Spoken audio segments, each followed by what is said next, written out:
Hello everyone, so welcome है आपका nursing exam content के इस चैनल में। सो यहाँ बेटू हम कर रहे हैं नॉसेट 11 एंड आप लोगों के आरआरबी के एग्जाम की प्रिपरेशन। तो इन एग्जाम्स के लिए प्रिपेयर रहो। नॉसेट के एप्लीकेशन फॉर्म फिल हो रहे हैं, आरआरबी के भी आपको जल्दी ही एप्लीकेशन फॉर्म मिल जाएंगे।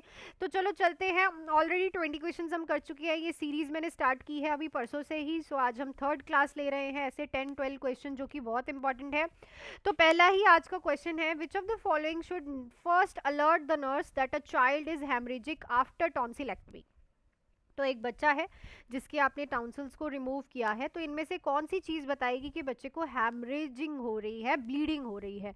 Mouth breathing, frequent swelling, increase pulse rate या फिर रिक्वेस्ट फॉर अ ड्रिंक। तो अगर बच्चा स्वेलिंग कर रहा है, देखो आपने बच्चे को कुछ खाने के लिए नहीं दिया, ऑब्वियसली टॉन्सिलेक्टमी हुई, आप दे नहीं सकते कुछ भी, तब भी बच्चा स्वेलो कर रहा है, then this is a high chance के बच्चा जो है, जो अंदर ब्लीडिंग हो रही है उसको इनगल्फ कर रहा है। ठीक है, so the right option will be option number B.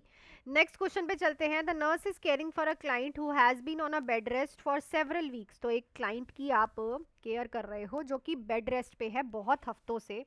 Which problem is least likely to be related to bed rest? इनमें से कौन सी प्रॉब्लम जो है लीस्ट लाइकली बेड रेस्ट से रिलेटेड हो सकती है?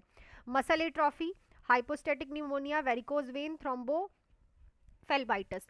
तो बेटू जो वेरिकोज वेन होती है ना, वो तब होती है जब लॉन्ग कोई स्टैंडिंग हो या फिर ब्लड स्टेसिस हो रहा हो। जो ऐसा बेड रेस्ट वाला पेशेंट है उसको वेरिकोज वेन नहीं हो सकती। हाँ, उसे डीवीटी हो सकती है, निमोनिया हो सकता है, मसल एट्रोफी हो सकती है, पर वेरिकोज वेन जो है लंबी देर तक खड़े रहना, लंबी देर तक टांगों को लटका के रखना, तब होती है। क्लियर? चलो नेक्स्ट पे चलते हैं। The nurse is planning care for a client who must remains in a bed for several weeks. तो आप प्लान केयर कर रहे हो, एक क्लाइंट है जो कि सेवरल हफ्तों से बेड पे है।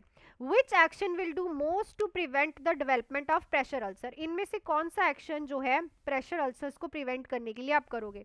Performing range of motion exercises, deep breathing and coughing, keep the feet against a footboard, change position in bed frequently. तो चेंजिंग करनी पोजीशन की फ्रीक्वेंटली, इससे क्या होगा कि एक ही जगह पे सर्टेन पीरियड ऑफ टाइम के लिए प्रेशर नहीं रहेगा।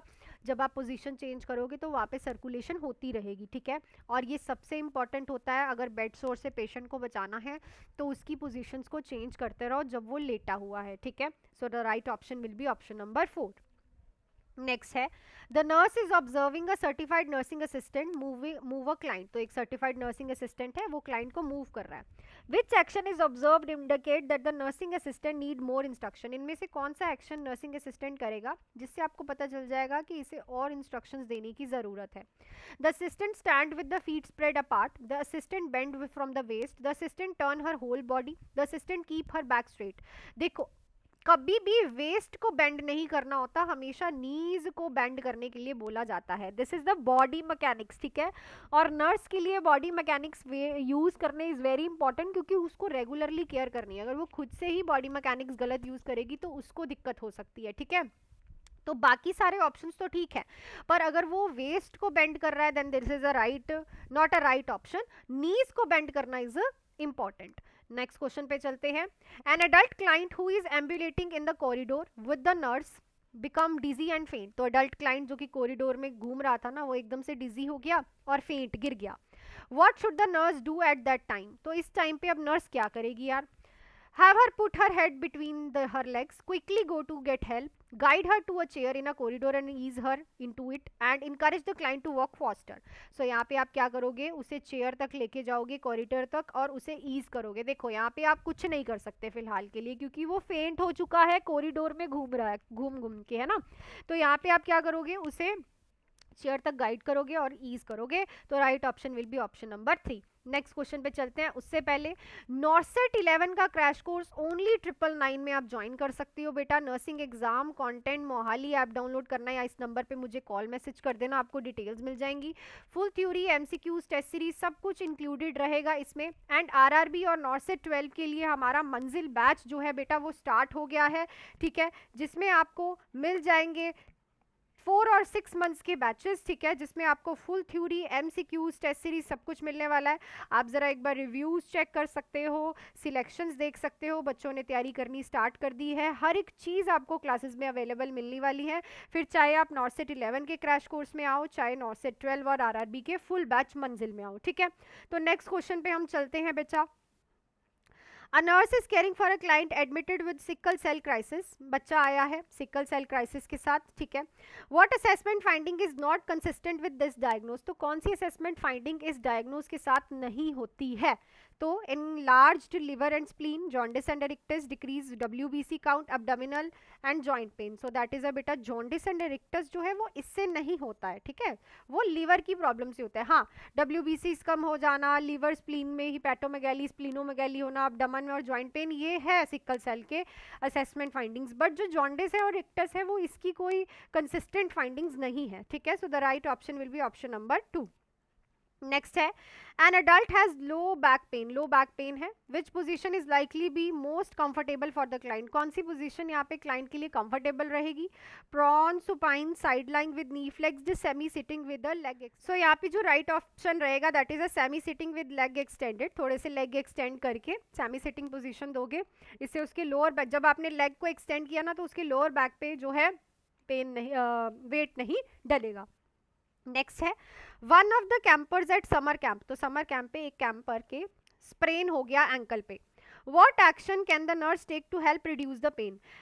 नर्स क्या हेल्प यहाँ पे कर सकती है पेन को रिड्यूस करने के लिए? Encourage the camper to gently exercise the ankle several time every hour, apply an ice pack to the ankle, keep the leg down to encourage blood flow, apply a topical steroid environment. तो जो skin PACS होते हैं, ice packs होते हैं बेटा, वो help करेंगे, blood circulation को रोकेंगे, वेसल्स को थोड़ा सा नैरो करेंगे, जिससे जो स्प्रेन का पेन हो रहा है वो उससे हट जाएगा पेशेंट।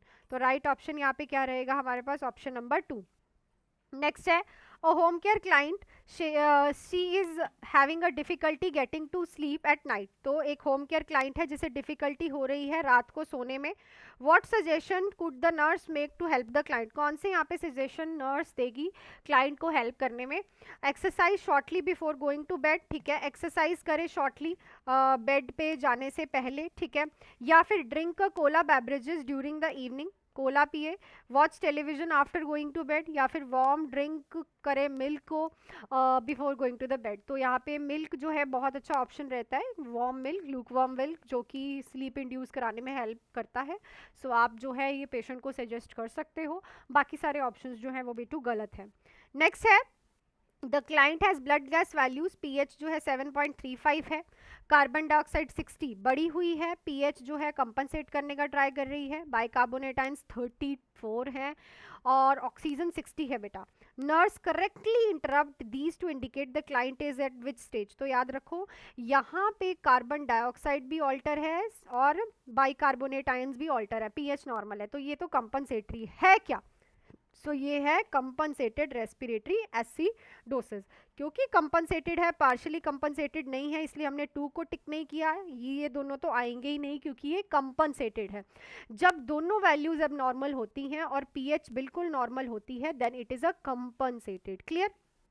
चलो नेक्स्ट है, What question should the nurse ask the client who is present for MRI test? तो इनमें से कौन सा क्वेश्चन आप क्लाइंट को पूछोगे जो कोई MRI टेस्ट करवाने आया है? सो एक बार ऑप्शंस को पढ़ के कमेंट सेक्शन में आंसर को जरूर लिखना क्या राइट रहेगा। सो आई थिंक सारे क्वेश्चंस आपको आज क्लियर हो गए होंगे बेटा, ठीक है, और जुड़ो जरूर नॉर्सेट 11 के क्रैश कोर्स में, जो कि इस टाइम ओनली 999 का हमने कर दिया है। वैलिडिटी इसकी टिल योर एग्जाम रहेगी, ठीक है। प्ले स्टोर से आप हमारा ऐप भी डाउनलोड कर सकते हो, इस नंबर पर मुझे कॉल मैसेज करके ज्वाइन भी कर सकते हो। आरआरबी और नॉर्सेट 12 के लिए मंजिल बैच हमारा शुरू हो चुका है, जो बेसिक से थ्योरी, एमसीक्यूज, टेस्ट सीरीज सब कुछ इसमें मिलने वाला है। Classes regularly live and recorded होती हैं, तो जुड़ जाओ। Till then do hard work, make your parents proud and all the best.